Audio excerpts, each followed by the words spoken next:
Morning, this is the House Appropriations Committee. We're back at 10:15 on Wednesday, February 18th, 2026. And we are going to talk about the Higher Education Endowment Trust Fund, because the governor's made a proposal in budget. And it's not something we've ever dealt with in this committee that I'm aware of. And so I thought it would be a good idea to learn from it. So today we'll start with John Gray from Legislative Council. Dave Scher, the Deputy Treasurer, will join us in a few minutes.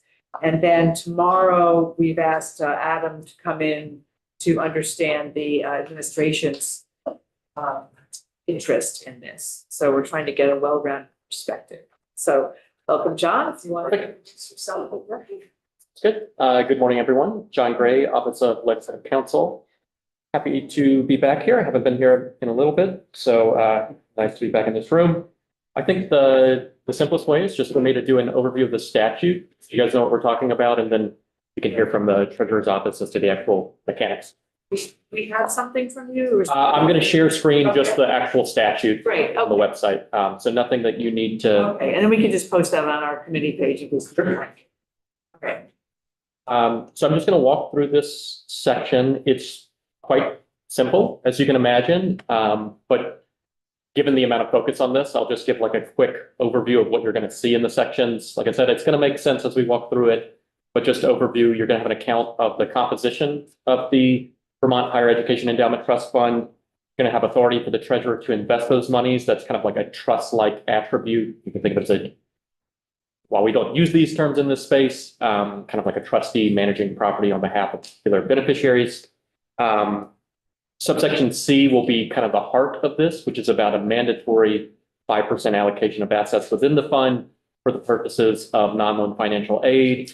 Subsection D is going to speak to a permissive, not a mandatory, authority to use a certain percentage of assets for increasing or creating endowments. And then there are some reporting pieces as well. So just to hop in, subsection A is the fund composition. So a Vermont Higher Education Endowment Trust Fund is established in the Office of the State Treasurer to comprise the following: appropriations, and then subdivision 2, in any fiscal year in which a general fund surplus exists, the general fund stabilization reserve is funded to its required level, and then funds raised by the estate tax levied under Title 32 that are more than 125% of those forecasted by the E-Board in July. Those would go into this fund. So anything in excess of 125% of those E-Board estimates for the estate tax would flow into this, accounting for the general fund being at appropriate levels, basically. And so do you know what we've been sort of assuming in the revenue forecast for estate tax? Is it around 16 million a year? I frankly don't know that off the top of my head. I just know that there's been a recent, I don't know if kerfluffle is the right word, but there's been, as you can imagine, this is a revenue source that can be quite volatile. And so you've seen. Oh, we know it's volatile. And I think last year we had one or two very wealthy people passed away. Exactly. And well, we could get into a bigger discussion about that, but maybe it's better not to. With our aging population. Okay. Huh? Okay, boomer. I mean, like, one of the things I think about this is if people treat this particular provision as something that can just be moved around to different places, you would expect that the E-Board forecast would have to account for that volatility in its forecasting. So I don't know what you can say about the predictions that to come. But I don't know the dollar figure. Yeah. Okay. Thank you. So the last element for the composition of the trust fund is contributions from other sources. So just fairly generic appropriations and contributions, and then this one specific set of funding for the trust fund, which is those funds raised by the estate tax in excess of that 125% figure. Do you know when this was created? 1999. Okay. And if at the end of this you guys are interested, I can talk about the history of the amendments to this section. I will just say it has largely been in the form that it is currently in since its inception, except we'll come to this. There's a subsection related to a trust fund council that makes decisions about that permanent endowment allocation. At different points in time, there have been different entities that have been that decision maker within the space, but the actual structure in terms of the sets of funds have always been the same in this trust fund. The purposes for which it's been designated have always been the same. There have been some clarifications about equal allocations of assets, but largely the trust fund statute is in the form it's been since the 90s. So 1999 was a pretty key year or thereabouts for Act 60. I'm just curious to know whether this had any relationship to when they were structuring the public, I don't want to say lower education endowment trust fund, but the K through 12. Yeah. And if this was done at the time, and I know someone's here that might be able to answer this correctly, but the idea of it strike you as in your research as being connected to that.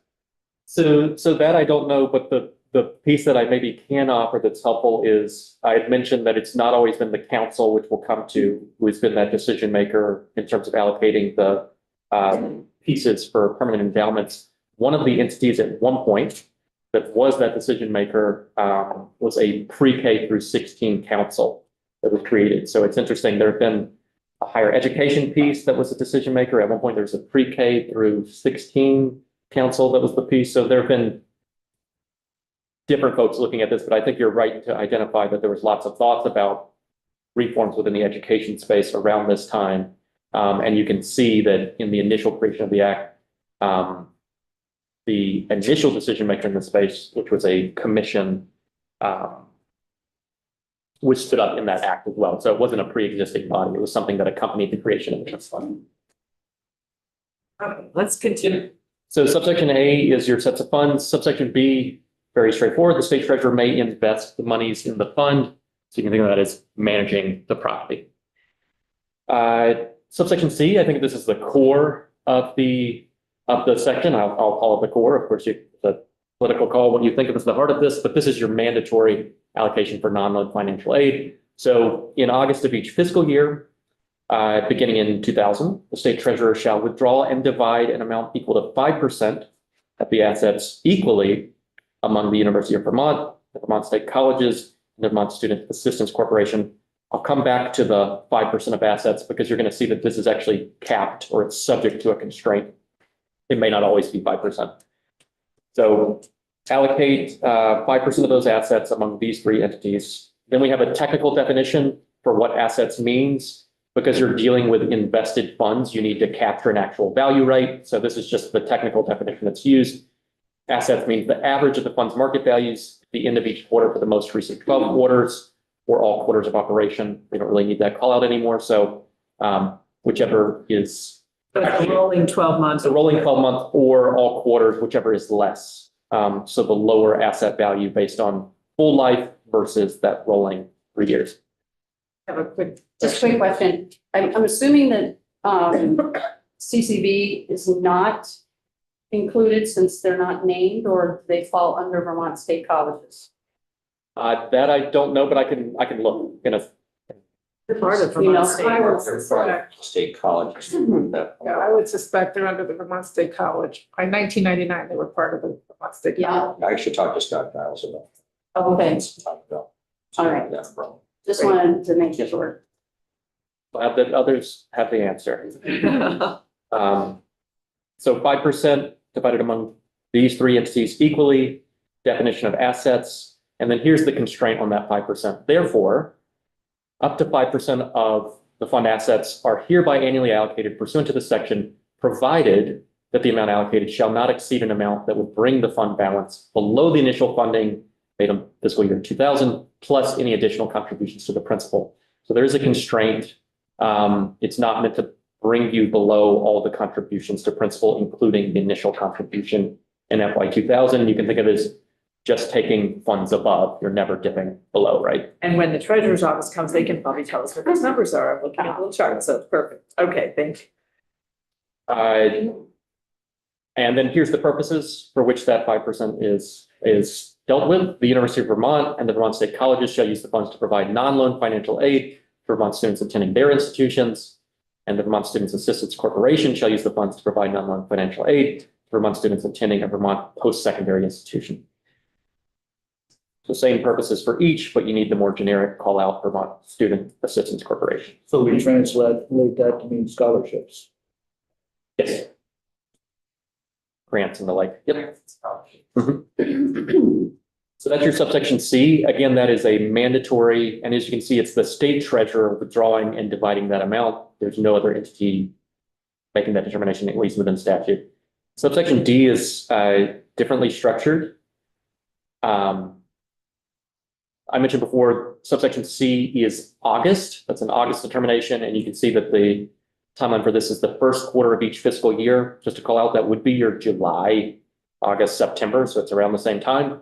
So during the first quarter of each fiscal year, the Secretary of Administration or designee and the council created in subsection H of the section may authorize the treasurer to make an amount equal to not more than 2% of the assets available, and I'll talk about why available is the term used there in a second, in equal amounts to the University of Vermont and the Vermont State Colleges for the purpose of creating or increasing a permanent endowment. So this is a permissive if these entities, the Secretary of Administration and the council, authorize the treasurer can make available not more than 2% of the assets available in equal amounts to those entities for the purposes of permanent endowments. And it's not more than 2% each, it's total, and then they Total. divide it in equal amounts. Yeah, okay. We have the same definition for assets, but you may result with a different figure depending on when the determination is made, I suppose. I would expect them to be the same, but I think you'll hear about that. Up to 2% of the fund assets are hereby annually allocated pursuant to this section. And again, we have a proviso, the same proviso, provided that the amount allocated shall not exceed an amount that would bring the fund balance below the initial funding made in fiscal year 2000, plus any additional contributions to the principal. 1/2, and this is the point that you were making, 1/2 of the amount allocated shall be made available to the University of Vermont, and 1/2 shall be made available to the Vermont State Colleges. And then here's the reason why the term available is used.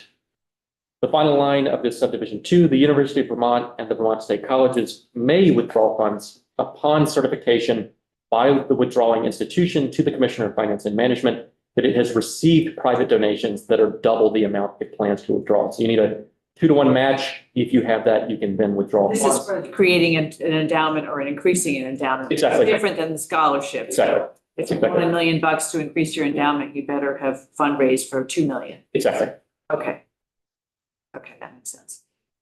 Those are your core pieces of the bill. You have the piece related to non-loan financial aid, and then you have the piece related to endowments. Again, just to distinguish the non-loan financial aid piece, the 5% is mandatory, right? Subject to that constraint about not dipping below principal. And then the determination for the boosting endowments is a permissive, and it requires determination from Secretary of Administration and the council that we'll come to shortly.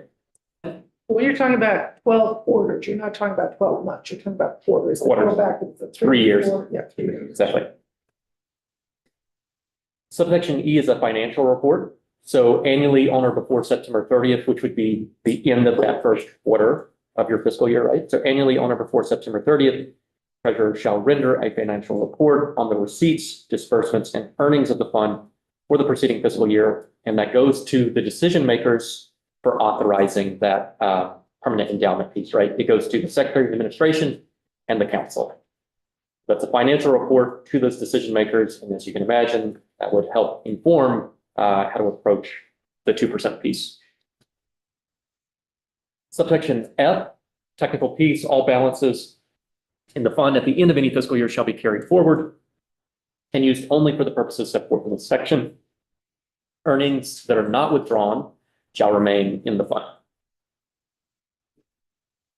Subsection G is a set of reports to the legislature.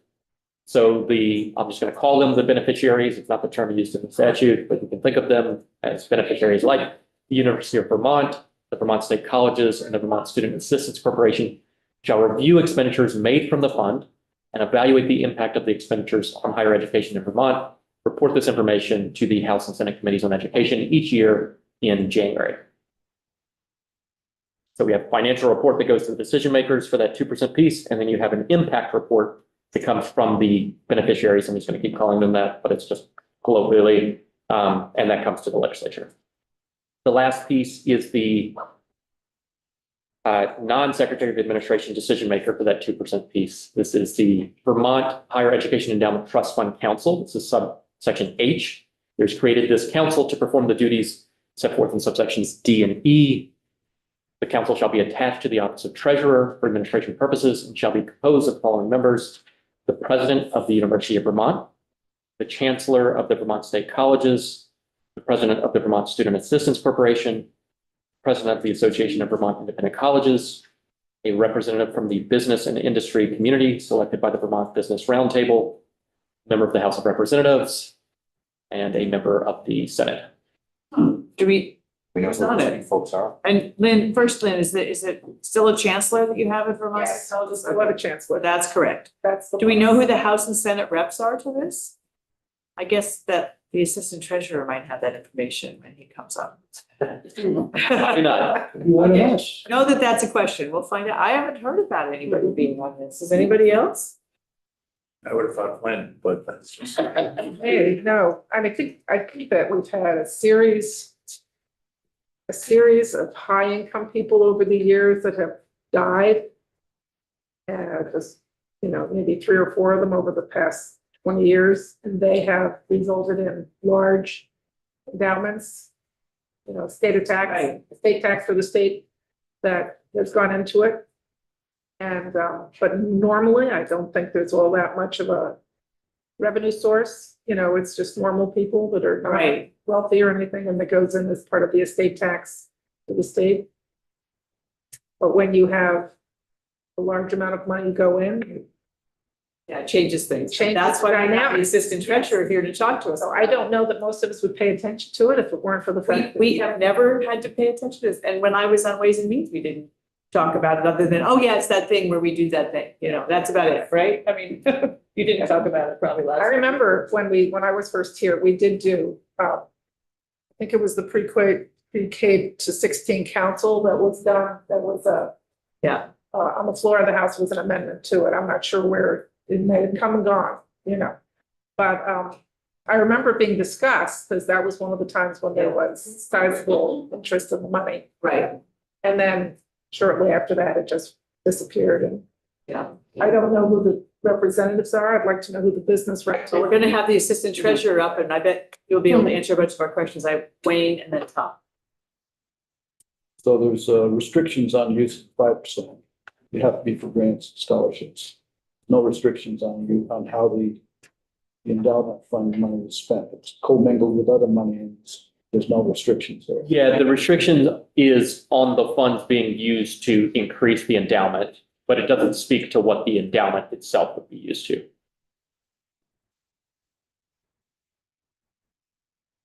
You may have mentioned it, but I just may have missed it.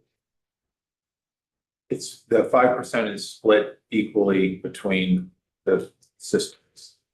But if a particular system does not raise enough money to withdraw money, are other systems allowed to take some of those funds, or is it just carry forward? So I for the 5%, it's just going out to each of the 3. The 2% is the piece that you're talking about, the endowments. I don't see anything in statute that says if someone doesn't receive a match, the other couldn't access its funds because it did have a match, right? I think of it as making available the 2% in equal amounts to each, and then it's incumbent upon the beneficiaries themselves to make the match, but they have that amount of funding available to them, and they can either claim it or not based on. And it gets carried forward. It's a very small point. I don't need. The assets would remain in the fund and they would carry forward, but each year your determination of the 2% would be based on whatever that definition of assets is in that given year, based on the lesser of the 3-year rolling balance or. 2% may not be accessed for years unless somebody wants to That's right. do it and they've raised enough funds that they can access half, 50% of what they've raised. But if somebody, I'll think of UVM because that's the one Right. institution that I see the large numbers for, but if someone donates $50 million for the purpose of their endowment, Right, then they can apply for, theoretically, if there's no cap on them, then they can apply up to $25 million if that's in the 2%, which I don't think. 2% is the cap, right? Right, but if they apply and they take all the money, that's in the 2% cap. Or is their money protected just in case somebody, the other institutions? What's made available is made available equally. So let me just scroll to this. Up to the Divided 2%. up to two. The 2% has to be divided. Exactly. And, right, nobody, if the other institutions can't use it, that does not give the other people the right to. They don't grab get the their 2%. money. That's right. That's just the mental stacking I needed to do, so. Yeah. It's not first come, first served.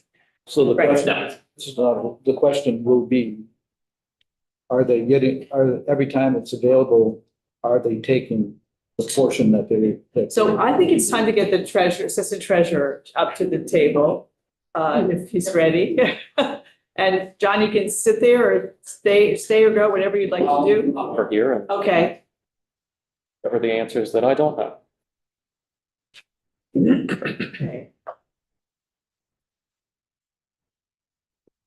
There is a presentation that David has on the website if you don't have it.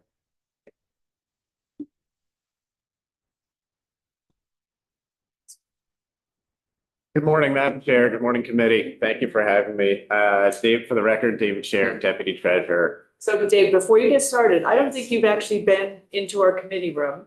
I don't believe so. Okay, so we will introduce ourselves first. Wonderful, thank you. Okay, Good morning, I'm Dave Iacoboni from Morrisville, Good morning. represent the Lamoille, Washington district. Welcome. Good morning, good to see you again. John Kosenska from Berg, I represent the Essex Caledonia District, 10 towns. Mike Nigro, I represent Bennington and Donald. Tom Stevens from Water. Chip District. Margaret Feltus from Linden, I represent Caledonia 3. Robin Shy from Middlebury. It's Willie from Burlington. Travis Swirl, Jericho, and Underhill. Wayne Rush, Highgate, Franklin, Berkshire, and Richford. Michael Ricky, Linden 4, I'm Lynn Dickinson. I represent St. Albans Town, and I, for full disclosure, am the chair of the Vermont State College Board, legislative trustee. And the treasurer's office is in your portfolio. You were in- But I'm not sure that this is in your portfolio, but the treasurer's office is, so. Great. All right. So I'm just going to get this up on the screen here.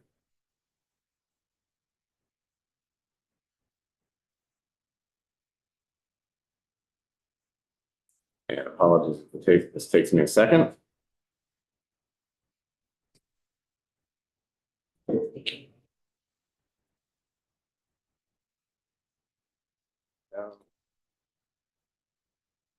This.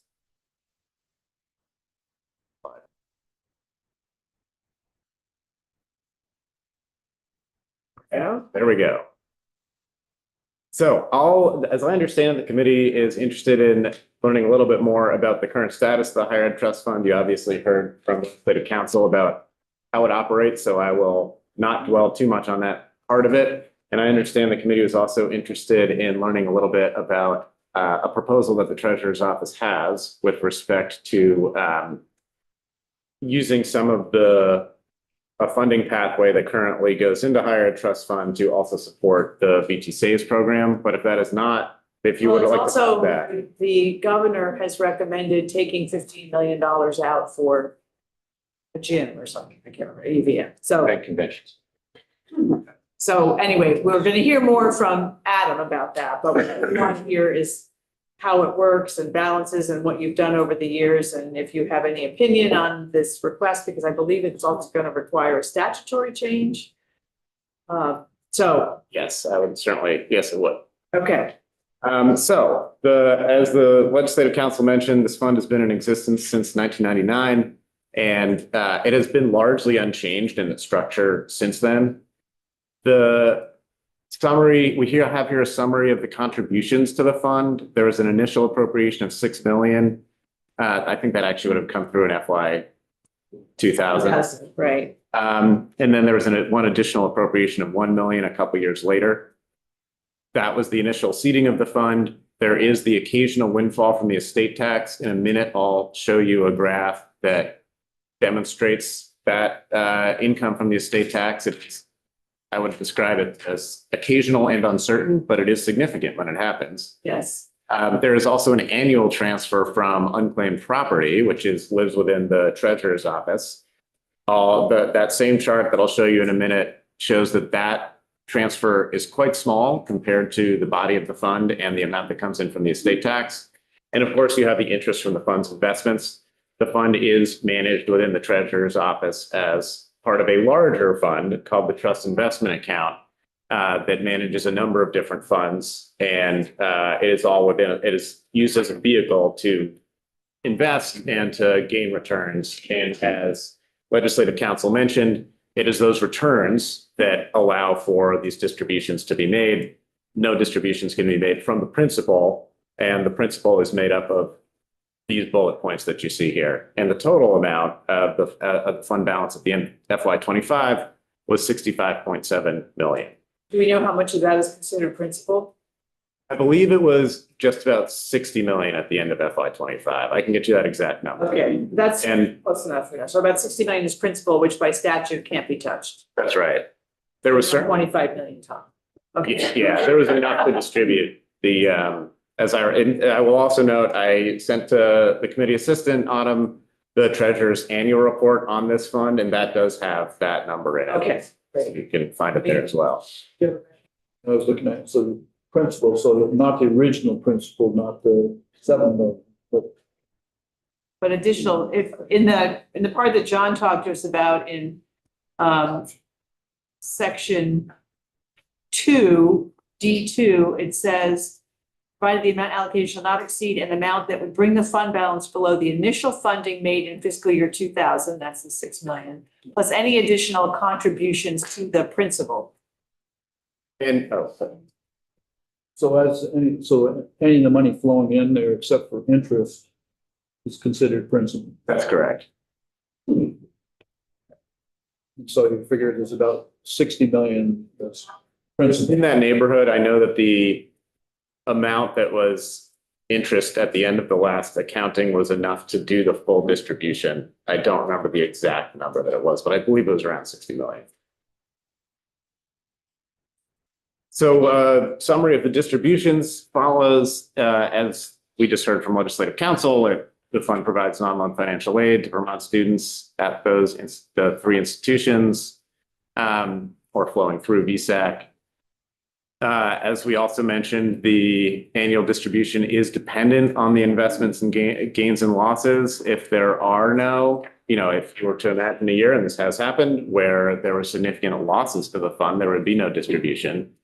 And the 5% is a mandatory distribution. The 2% distribution is a discretionary, authorized by the committee that the Legislative Council described. And I do have the list. I will bring that up in a minute from the most recent meeting that we had. Great. Yep, Marty. Okay, so I have a quick, you said it was mandatory if there's 5%.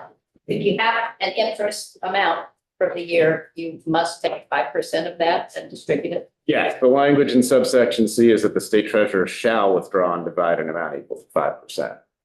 And the amount, because you have a rolling 12 quarters, if you have losses, it just means the 5% may be a smaller dollar figure than if you hadn't had gains of the rolling 12. That's exactly right. Yeah, so it's 5% of the assets, provided that you can't spend any of the principal.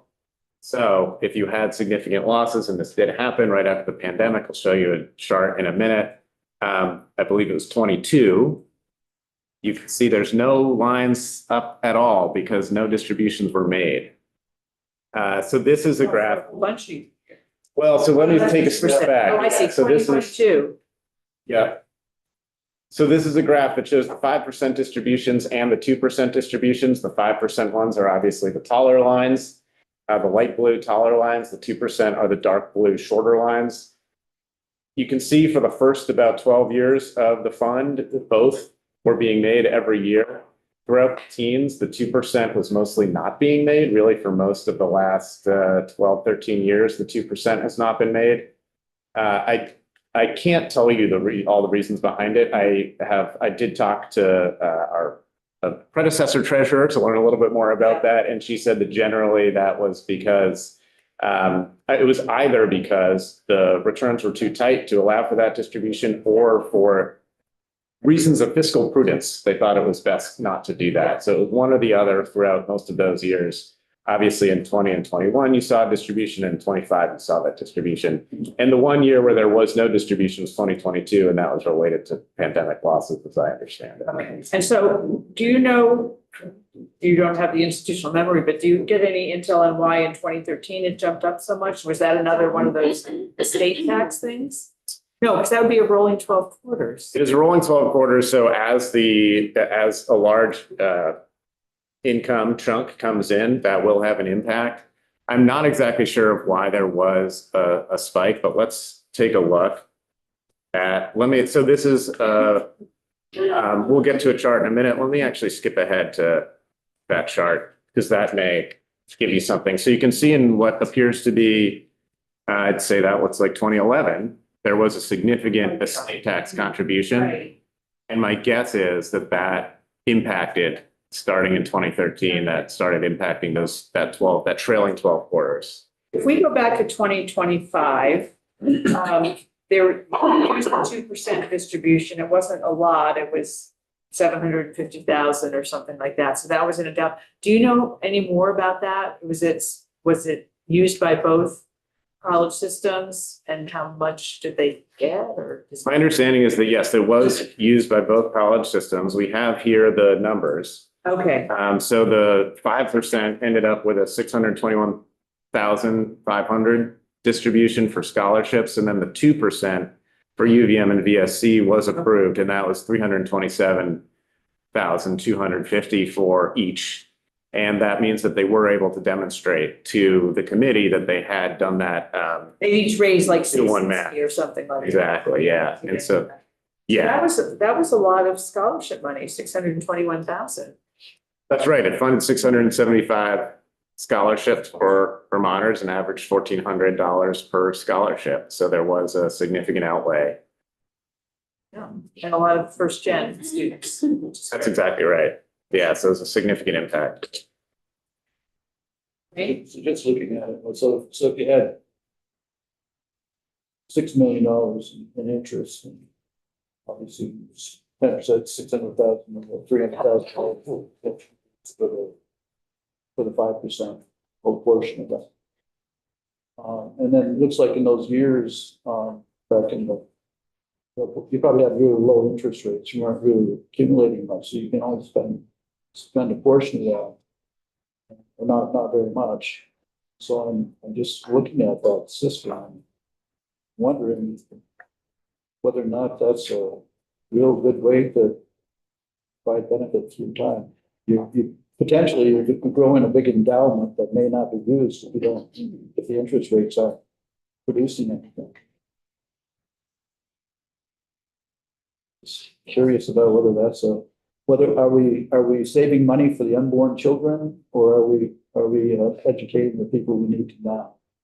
I think that's a very fair policy point. The legislature decided in 1999 to protect, that it was important to protect the body of the fund and to make sure that didn't get reduced. But I take your point that that does mean that you have less flexibility in using the thought. Yeah. Right, and this is the issue with endowments in general, and, I personally, having chaired a bunch of nonprofit boards, board designated funds give you more flexibility, and, then you have to tie up so much principal, and you use 5%, and then you just never use the money, and so it just sits there, which is Not really. not always, That's sometimes okay, but not always, Lynn. Yeah, I did a little bit of research on this, and you ever heard of Buck Freeman? I don't know if I'm familiar. Buck Freeman's father was one of the Yes. executives of the Been quite a, AIG in the beginning. Yeah, Mansfield Freeman died. It's the Yes. Freeman Foundation. Right. They funded a lot of our land use. I was on the land trust board when they did a lot of stuff. So Yeah. Mansfield Freeman passed away, and it might have been around 1999, 1998. Buck Freeman passed away in, maybe he was the one who passed away in the early, by about 2000, and then his wife passed away about 2010. And those are the big infusions. And this may all, to answer Wayne's question, that may have been a requirement of the donor. And then, of course, now we have this most recent case. Where the individual passed away with a lot, again, a large sum of money. In Right. So some of these things are not, or might have been mandated. I mean, some of the research on that, it might have been mandated by the donor. Because it's not just a case. They wouldn't be able to mandate outside this law that would have the Outside of what? 5% of the interest would still have to be distributed. Yes, well, they may have put that all into whatever their donation was, and then it was codified in the statute. It's a contribution basically from that particular. Right, right, estate, Got to bring that up. that's another contribution, right? But And they're trying to preserve the corpus of the money so that it can be used over many years. I mean, this is really an endowment. This is not one-time money. This is what Yes, that's exactly, it's an that endowment. was established. How it's structured. Right, not a one-time.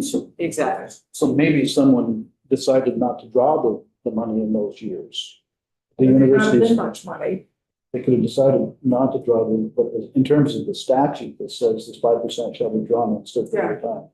Then any agreement that wouldn't affect the statute. So they'd have to choose not to take the money. I'm not sure you should just repeat what you said. But when you look at the graphic there, Right. there are years when no money was taken out. Correct. It's back. On the endowment. I mean, So either there was But no money. the 5% was distributed for scholarships every Right. year, except for 2022. The 2%. The 2% is the dark blue, and that's not used all the time. And you can see in 2000, it was probably like $20,000. Doesn't look like it was very much. And we had stock market fluctuations Oh, yeah. after 9/11. Yeah, after 9/11, and then in 2009, 10, and 11. You know, by 2013, the stock market recovered Yeah. more. Exactly. From the I'd like Great to, Recession. I'd like to see the graph with the total amount in the endowment through the time also. It'd be nice if all three of those were overlaid. But the total amount of Yeah. assets in the, Yeah. we have the total amount of assets. I don't have that. The closest that I have to that is this one, which shows the annual contributions. We don't have one that has the total amount, but I can certainly get you that. And I think in our annual report, which hopefully will get distributed to you soon, I believe that Is is. that on the committee? It's on the committee page. Just Yeah. to understand, how much are we accruing money? Are we using it? Or is somebody choosing not to take the money? Obviously, with a statute that directs certain things, but what's the rest of the operation? How the money gets spent or not spent?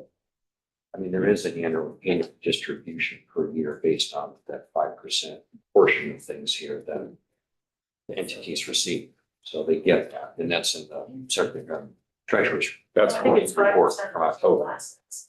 Provided that it doesn't go below, Right, you can't go below. you can't go below the total interest, so it's sort of. Okay, I need a clarification. Is it 5% of the interest earned?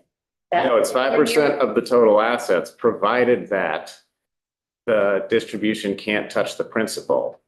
Okay, So the interest has, in order to do that full 5 or 7% distribution, if the committee chooses to do the full amount, the returns have to have been greater than 7% of the total assets of the fund.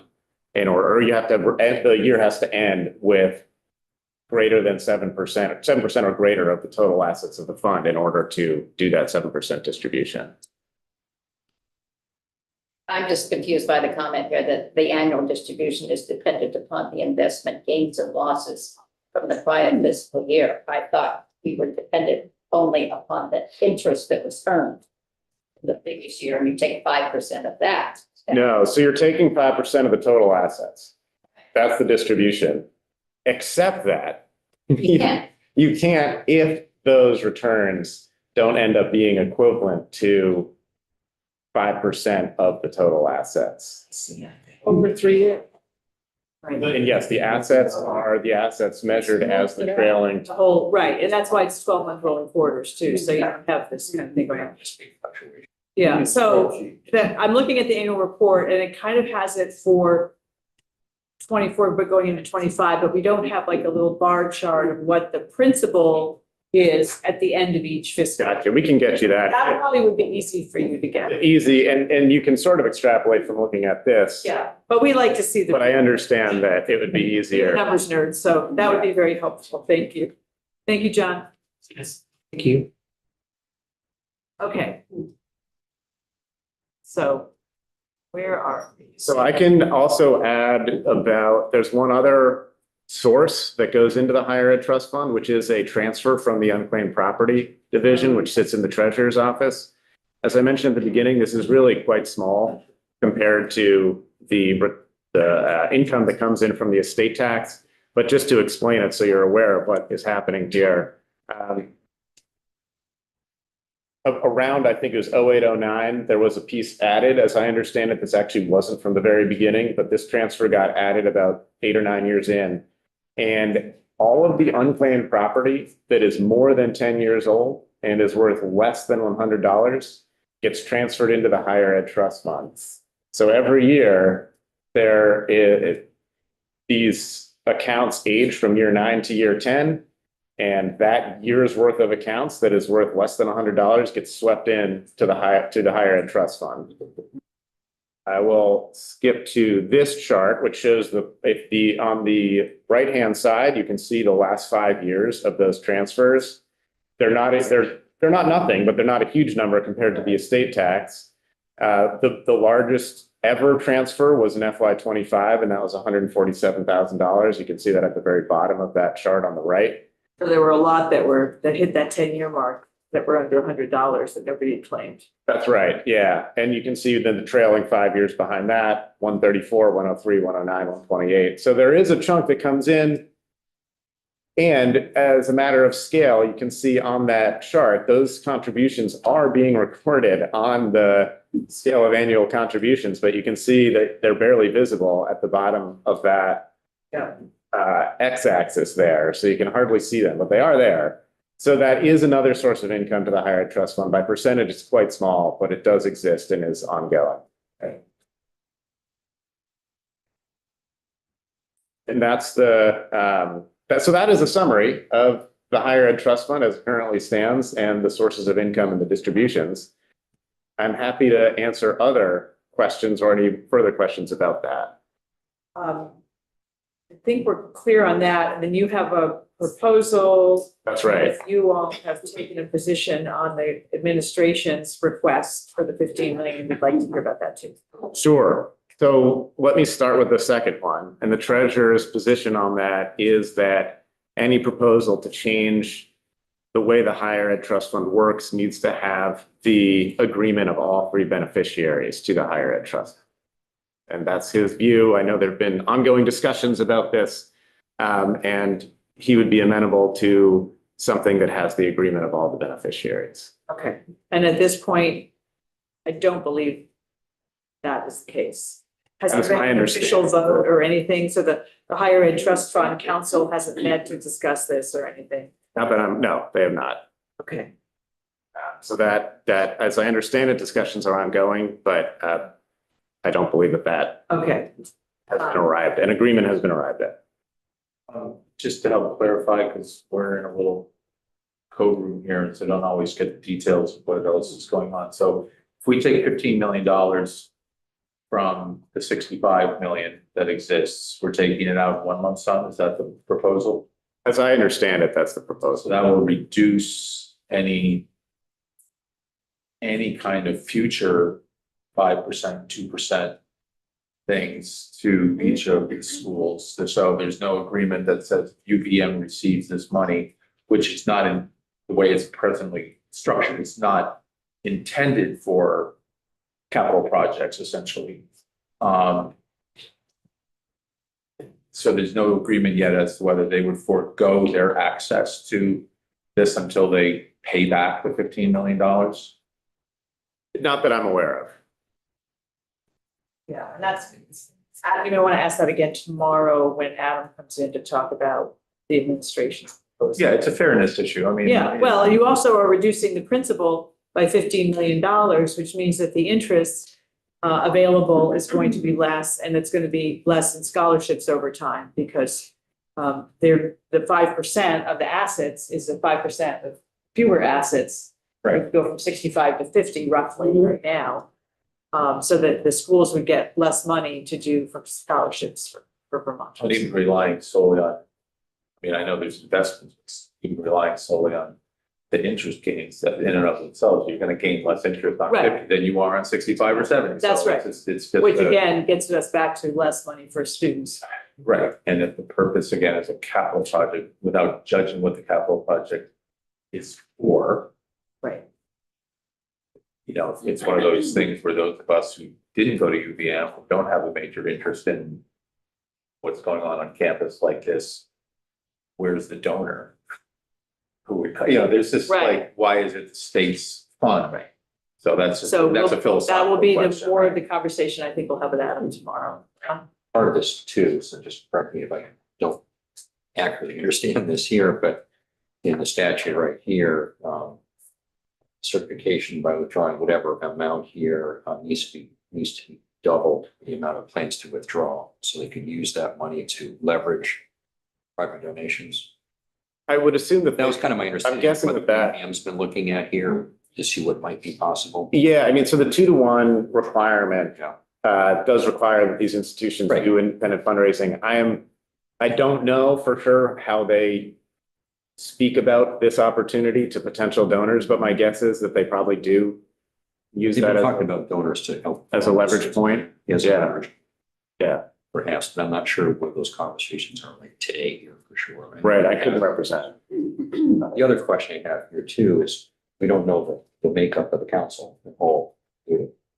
Oh, yeah. Do you know who the council members are? Thank you. Yes. We didn't know there was Didn't want us to a forget state about rep and a senator, for example. So this is the most recent, these are the minutes of the most recent meeting. And Is that in the report?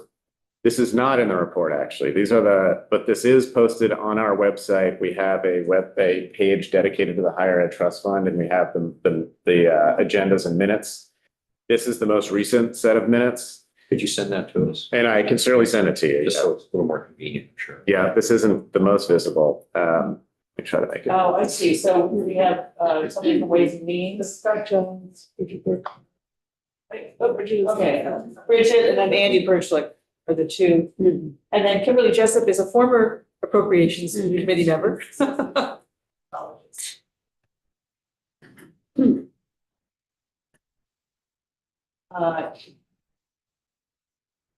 Yeah, that would be good to. Yeah, we'll send that along too. Thank you. Yeah, no problem. Yeah, Dave? I wonder if anybody given any thought, irrespective of the center that's proposed, to using this in some way to mitigate the cut to AHEC? To ameliorate that? Yeah, it's a whole different. Pardon? That's a whole different, That'd be outside. not part of, it's a different. Well, all right, people are talking about amending the statute, but Right, well, yes, and whether it could be used through VSAC or something else to accomplish the same thing. The notion being non-loan scholarships and grants to Vermonters. Anyway, yeah, that would be helpful to have things. Yes, we'll send that along. Okay. Thank you. Okay, so you also have some proposals that you want to let us know about. We do have a proposal. This is within the treasurer's omnibus bill, which will land here at some point. And this is a proposal about ensuring that the Vermont Saves program that was stood up in the treasurer's office in the last year has financial sustainability for the coming years until it reaches the point that it is self-sustaining. And the proposal is that I'll start with the sort of outline of the proposal and then how it will impact the two funds that are at stake here. One is the Vermont Retirement Security Fund, which is the fund that supports the Vermont Saves program.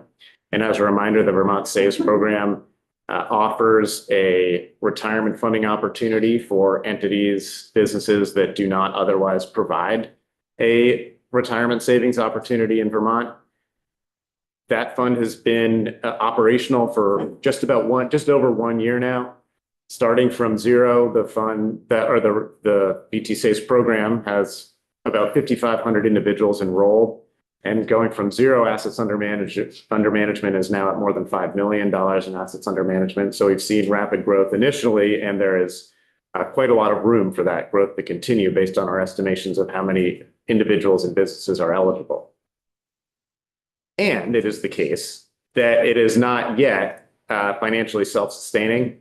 The the agreement with the vendor that we use to manage these assets does mean that we earn money off of fees come in to the vendor, and then after the vendor, the treasurer's office in a consortium of other states. There's a group of states that are all doing this, and fees from the accounts and from the total assets under management come in. As they grow, it will eventually reach the point where it is self-sustaining. The proposal to bridge the gap is that and I'll show you some charts in the next couple slides that give you more detail on that trajectory. The proposal is that unclaimed property that is more than 10 years old and less than $150 as opposed to 100. So you're raising the ceiling here. Any unclaimed property more than 10 years old and less than 150 will be swept in. And so that means that there will be more that will be swept in. Swept into what? Swept in will be eligible to be transferred To, and it will be transferred to the first to the Vermont Retirement Security Fund, which funds VT Saves, and then the remainder will go to the Higher Ed Trust Fund. Let me skip ahead and show you what that would look like. So in FY27, VT Saves program revenue will be about 50, we project it'll be about 57,000, round up to 58,000. And the unclaimed property chunk will be, the amount, in order to make up the difference between the amount of cost to run the program and the revenues that are currently coming in, it'll need about 242 coming in from unclaimed property. As the revenues rise, which is the green bar, you can see that lower and lower amounts will be required to support the program until we reach FY33, at which point the program we project that it will be fully self-sustaining. and what are you assuming for either assets under management or number of participants or both? I can get you so we have a full model built out that shows the assets under management. I don't have that in here, but I can send you the full model that was built out showing the estimated growth in both accounts and total assets under management. As those things get bigger, it gets more advantageous to the states that are in this consortium vis-a-vis the vendor who's managing the money. So people, customers, people with the accounts, they don't see any change, but the vendor gets less, the states get a bit more. And so as you go further along and the program grows bigger, there are jumps in the percentages that come to the states. So for some reason, the number 20,000 participants is what I'm remembering for break even. There's some assumption on value too, but is that kind of what? That sounds right to me, and I apologize that I don't have that all up in front of me, but I can we can send the committee the model. Yeah. That shows all the underlying assumptions. And then Wayne. Fair. You say that number one, it would go to Vermont Retirement Security thing, which is Vermont Saves. Is there a number two? Number two is back to the Higher Ed Trust Fund. So it would go to a certain dollar amount based on this model? That's correct. And then whatever the balance is would go to the higher education. And as it decreases. And if you go to the next page on there, would that mean that you would have more that go to the higher education? that's exactly right. We calculate. So you can see on this chart here, it shows the impacts of the Higher Ed Trust Fund. The orange is that orange? I think it's orange. Anyway, whatever color that is on the upper part of the bar shows how much money is going into the higher ed trust fund. And as once you get to FY 29, you're already seeing more going into the trust fund than has ever been put into it before from under the current system. And it would increase from there until you get to FY 33. And now the full 300,000 that we're proposing each year would be going into the higher ed trust fund. This would mean that over the duration of this proposal, or sunset for 2040, over the duration of this proposal, the higher ed trust fund would see more coming into it than they would under current law. In the fall, we did check with the beneficiaries to the trust fund, and they had no objection to this proposal. I believe in part because of the fiscal impact. So as of October, I can't make representations about more recently than that, but as of October, the beneficiaries were. I think I talked to one of the beneficiaries who seemed fine about this. Because they're getting more is going into this than would otherwise, because you're upping it to 150 That's exactly or 100. And for those people, individuals who have 149.95 in here, they can still claim their unclaimed property if they. Very Even important. though it's been transferred, in 12 years, if they figure it out, they'll get their money back. It is, this is the people's money. They can always claim it. Right. And so want to make that I clear. just want to be upfront. Yes, and yes. So Wayne, I'll go back to it. So, we're gonna be changing the level from $100 to $150 for both. So in the short term, the education fund's gonna get the amounts that are less than $100 still, or ever. So the amount that's eligible to be $50 will go into the other one. the $150 threshold will govern the transfers generally. And then the question is, which fund gets the result of that money that's eligible to be transferred up to a cap of 300,000? And initially, there will be the amount necessary to make up the difference between revenue and cost in the VT Saves program will go to this fund that supports the VT Saves program, and the rest will sort of waterfall into the higher ed trust fund. And so the 150 applies to both funds and the overall cap. At the end of the period, we've raised the limit to 150 that goes into the ed fund. That's correct. Yeah, so they will see a benefit over the duration of this proposal.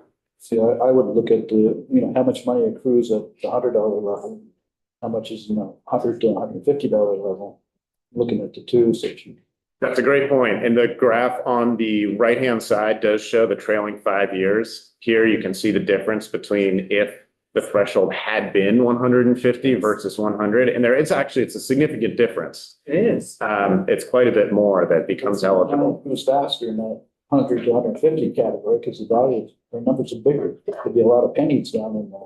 Yeah, I think that's exactly right. Yeah. Yeah, I mean, adding the $50, so you're adding 50%, it more than doubles. Yeah. Would be available. Lynn? I think I got my question answered. I was just trying to figure out where the 300 cap is, but I see it's in there. Okay. Okay, continue. And then this is a final chart just showing the impact. FY 26 is blank, not because it's $0, but because we don't have that number yet. But that will be figured out shortly. And you can see the trailing 5 years here, FY 21 to 25 of what went to the higher ed trust fund from the unclaimed property. And then you can see the projections going forward. So FY 27, 28, there is a reduced amount starting in 29 that is greater than the historical amounts, and it goes up from there. And so it's very similar to the prior chart, just a different visual representation. It's good visual. Marty? Isn't there some funding from the unclaimed property that goes into the education fund, not to this? Budget? There's a transfer that goes to the general fund. I don't believe it's the ed fund, but there is an unclaimed property transfer every year that goes to the general fund. So, the unclaimed property division is pulling in all this unclaimed property every year. There's a formula under which they transfer a portion of that to the general fund, understanding that not all claim, not all unclaimed property gets claimed as a factual matter, but of course it's all, if somebody makes the claim, they will get it. So that portion goes to the general fund. The amount that gets transferred has exceeded the budgeted amount every year significantly. So over the last 10 years, the transfer has averaged $3.3 million above the budgeted transfer. So there's a history of a lot more unclaimed property coming into the general fund than is budgeted for. So it doesn't have a budgetary impact, except that at the very end, there may be a bit of extra money for the legislature to decide what to do with if historical patterns continue. But we don't, given how extensive they are and how significant the difference is, we anticipate that they'll continue. I think we had something in the budget adjustment that said We we were gonna did. put more in, right? Yeah, I think every year we kind of do that. Yeah. And it hasn't been, they've cut it back. So it's been they've added it. John, and then, You just answered my question about what that was looking like per year you're taking for transferring. Yeah, yeah. So it's generally, and then, the sort of budget number has changed. I think this year, the number is around 7 million is the budgeted number for that transfer. But again, historically, we see significantly more getting transferred. So you don't, amongst those unclaimed properties, you don't ever get any large amounts that sit there. That such that if you didn't have enough money, if we transferred too much to the general fund, that you wouldn't have enough money to claim it, or to pay the claimant if it eventually came. And then general fund would have to pay. That to bail you out, see what I mean? I'm asking him if they're all just little claimants, or if there could be a big multi-million dollar. the big ones don't get transferred. So there's money in an unclaimed property balance. So yeah, there is an Only like the little ones that are under $100 are moved. None of the big stuff. I wasn't asking. I was asking in general about the general fund. welfare of the whole. Of the whole unclaimed property fund? Yeah.